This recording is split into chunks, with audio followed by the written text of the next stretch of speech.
My name is Lisa Schirch, and I am a professor of peace building at Eastern Mennonite University, and I direct the 3D Security Initiative. Transition is the idea of moving from military to civilian, and I think we often talk about an exit strategy,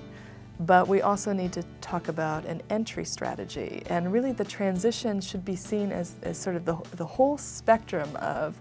a time when the military is within the country. How are they relating to civil society so that it's not an abrupt transition that hasn't been thought about beforehand, sort of strategic thinking about what are the roles of civilians and military throughout the entire conflict,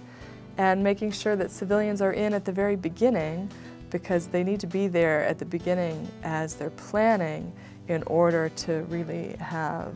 a transition at the end that makes sense to everybody, so everyone's on the same page from the beginning to the end. So it's more planning ahead. For future conflicts, how do we ensure that civil society is consulted and brought in at the very beginning to shape and consider what's going to be most effective in terms of military engagement with civil society throughout the whole period. I hope the Transition Conference really does expand on this notion of whole of society approaches to security, stabilization, reconstruction, peace building, all of these related concepts.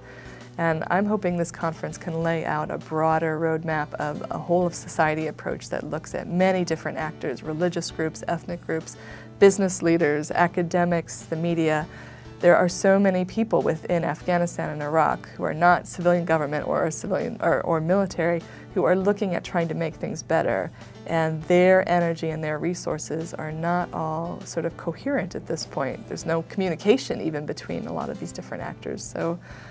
hopefully the Transition Conference itself is sort of a roadmap for how we move ahead,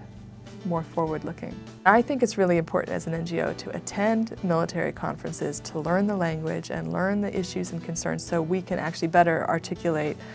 our perspectives on many of these issues of transition and stabilization, reconstruction, peace building.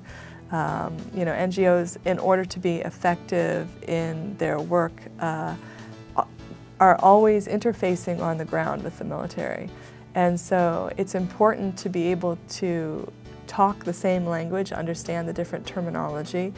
and understand how our frameworks might be different, but also where they intersect. So I think it's really important for NGOs to attend a conference like this, to learn about how the military is seeing the problem, the issue, and to engage in the conversation directly, not in the midst of crisis, not waiting to, on the ground in Iraq or Afghanistan, way out in some village to start doing it. I think we have to start doing it here at home before we go out there, to make sure that we really are on the same page and understand where we're not on the same page and where we need to work through those differences and tensions in a setting that is less volatile than on the ground.